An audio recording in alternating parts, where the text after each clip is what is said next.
श्रीवाराह्यै नमः। ஸ்ரீவாராகி துவாதசநாம ஸ்தோத்திரம். வாராகி அன்னையின் ஸ்தோத்திரத்தை பாராயணம் செய்பவர்களுக்கு தேவையற்ற பயம், எதிரிகள் தொல்லை, தீய விஷயங்கள் எதுவும் நமக்கு ஏற்படாது. அன்னையின் அருளாசியை பெற்றிட துவாதசநாம ஸ்தோத்திரத்தை பாராயணம் செய்பவர்களுக்கு அஷ்ட ஐஸ்வர்யங்கள் பெருகும். ஸ்ரீவாராகி துவாதசநாம ஸ்தோத்ரம். ஸ்ரீவாராஹியை நமः. ஹயக்ரீவ உவாச்ச ஸ்ருணு துவாதசநாமானி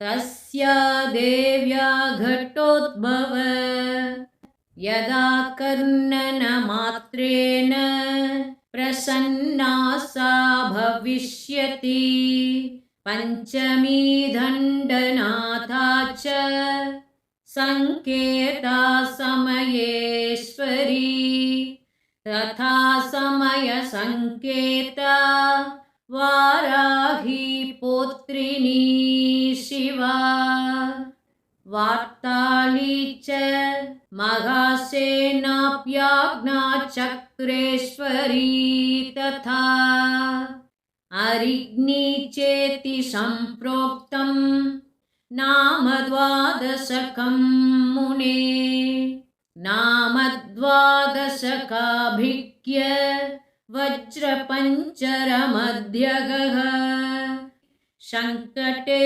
துக்கமாப்னோதி ந கதாச்சன மாணவः ஏதைர்நாமபிரப்ரஸ்தாः சங்கேதாம் பகுதுஷ்டுः தேசாமனுக்ரஹார்த்தாய பிரச்சாலச சா புனः இதி ஸ்ரீ பிரம்மாண்ட புராணே லலிதோபாக்யானே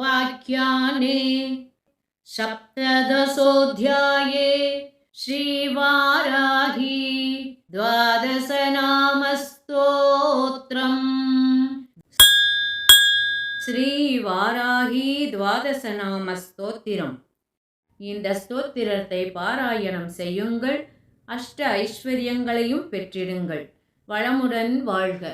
நமது சேனலை சப்ஸ்கிரைப் செய்து பெல் ஐக்கானை பிரஸ் செய்து இந்த ஸ்தோத்திரத்தை ஷேர் செய்து நீங்கள் நமக்கு ஆதரவு தாருங்கள். அனைவருக்கும் மனமார்ந்த நன்றிகள். வளமுடன் வாழ்க. ஸ்ரீவாராஹியை நமः.